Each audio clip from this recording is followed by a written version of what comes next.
Hello there. Have you ever wondered what lies beyond? Well, I'm not a philosopher, but I've always wondered what lies beyond certain areas of this game on the Amstrad CPC 464. This is the cassette version. And I used to love this. I can't believe this was released over 30 years ago now. I'm turning into an old man very quickly. But there were a couple of things about this game that it's like having an itch for 30 years that you've never been able to scratch. There's a couple of areas in this where you couldn't get access to, and I've always wondered what would happen if you could get to them. So we'll start off small and we'll gradually work our way up. So the first thing I'm going to do is we're going to go up to this area here. Normally you can only collect a key from here and a heart up the ladder to the left, but you can't get across there because that platform's not moving this early in the game. But you can do this. You can just keep jumping, jump onto the spider, keep pushing up, and you sort of smush through the platform. So now we've got access to an area that we've really no right to have access to this early in the game. And it, provides a different opportunity to do things in a different order, or just have a play around with the game and see what happens. So yeah, no lifts moving or anything like that at this stage, but you can get different keys or get them in a different order. And we might, 43 health, I think we've got just enough health to have another go at that here. There we go, spider lift. You do take a shed load of health damage, obviously, doing this, but it's just one of those curious things you can do in games. It's nice to think the spiders had the collision detection programmed in, so you could do that. That was very good. But yeah, that bridge now, the platform that was there, that's not moving at all. And yep, that key there, we've no right really to be getting it this early in the game if you play it properly. But this is sort of like a legal way to cheat. Just sort of bending the rules a bit. But if we don't go back the way we came, there's only one way now, which is down, obviously. More health damage. Let's have a go at this one. Oh shit, right, I've screwed that up, so we'll load that up again. Just need to get the jumping point right and the timing right. That looks better. And there we go. Not really worth it, because you can get that key anyway just by dropping down, or you could do it properly by activating the platform. But yeah, it's just curious things that you can do in this game. And of course we're coming from a completely different angle here now, so we can shoot this bloke in the back. Very honourable. Yeah, Super Robin Hood, programmed by the Oliver twins and published by Codemasters all the way back in 1986. The past gets ever further away. And up there guarding that key we have two soldiers shooting arrows at us, so let's see if we can be a bit sneaky again here. We've only got 29 health at the moment, so I think we'll need to build that up a bit. You may have just noticed, you may have clocked that spider. Oh, I don't want to waste that. 51, I think this pill gives you another 20 or so, so yeah, there we go. 71 should be enough.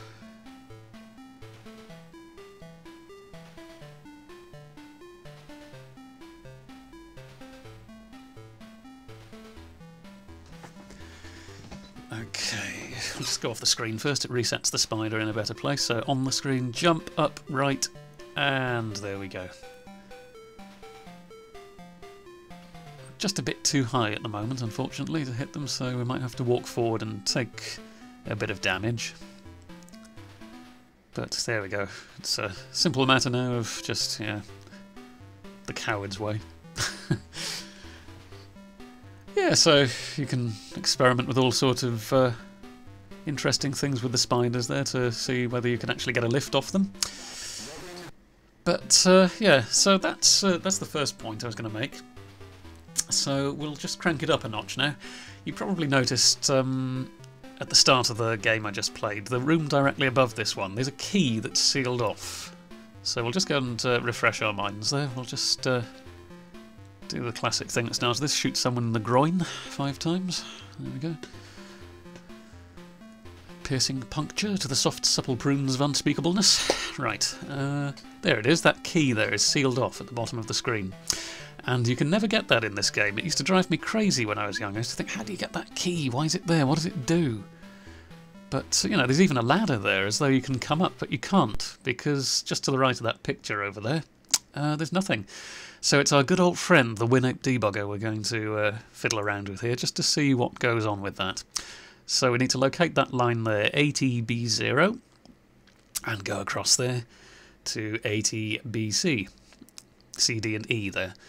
So you've got the values 8B, 1E and 1E. They relate to an item type and then the X position and the Y position on screen.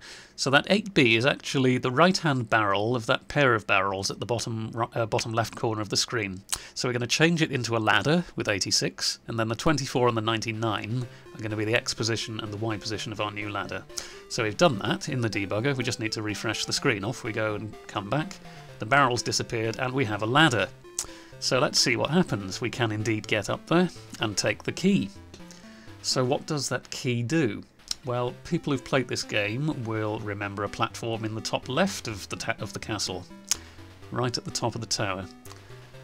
And that can never move, unless perhaps... No. No, the key does not activate this platform. So that's a bit of a red herring. Well, this platform here is a total red herring. You are never supposed to get across to that ladder so you can get up the screen there. That is just not supposed to be accessible. So let's go back again to the debugger. Locate line 9FF0 and then get across to the destination 9FFC, which is the 7D that you see there. So that 7D is the platform, and then the 3D in yellow that I've shaded yellow next to it, that's the X position, and then the 8C next to that is the Y position. But we don't really want to change that platform, and we certainly don't need to change its Y position because it's already the height we wanted. All we need to do is shuffle it left a bit so that we've got something that we can jump onto that's close enough to get onto the ladder. So we're going to take 3D down to 3.8. We're going to shuffle this about 5 notches to the left, this platform, and we're going to save that then into WinApe. So 38 in memory. Do the usual thing like we did before, get off the screen to refresh it, and then come back on again. There we go. Platform across, and now that's jumpable.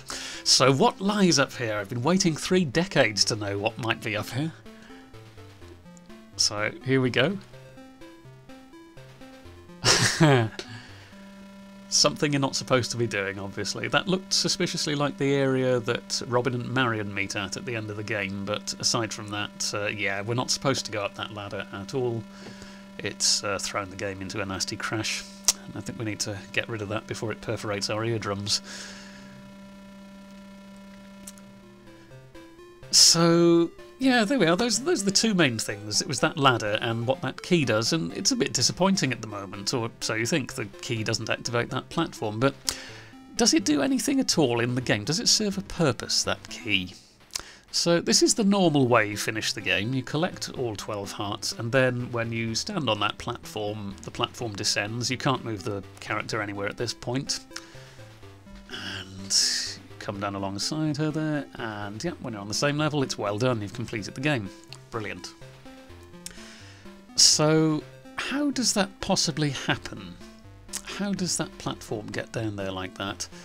Well, let's go back here again and do the usual. We've done our bit of modification there. We've got, oh god, nearly went off the side there. Back on, there we go. Take the key. Right. So we'll now go across the whole game to that area at the end where the hearts are collected. And at this point in the game, we have not collected all the hearts. We're not ready for game complete at the moment. So we'll just get to that room.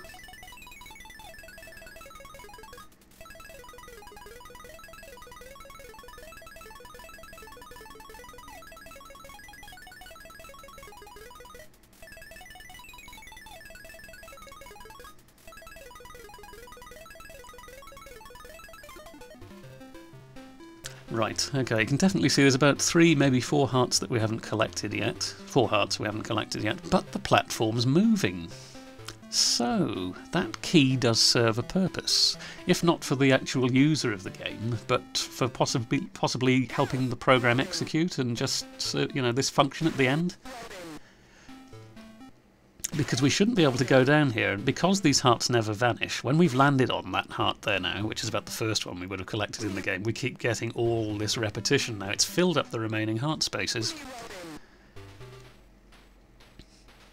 And you can still move at this point, so you can do funny things like stand on Marion's head or whatever, but anyway, that's beside the point. You can do funny things like that just by mucking around with the code, so, or mucking around with the memory, I should say, strictly speaking. And there we go, we were in the middle of the platform then, just as it reached the top, and now again we've been locked in with the control, and you can go down, and it's well done. So that key, it's obviously not for our use as people playing the game, but to actually serve a function in the game, it's probably something to do with this platform, because when we pick it up, that prematurely activates that platform.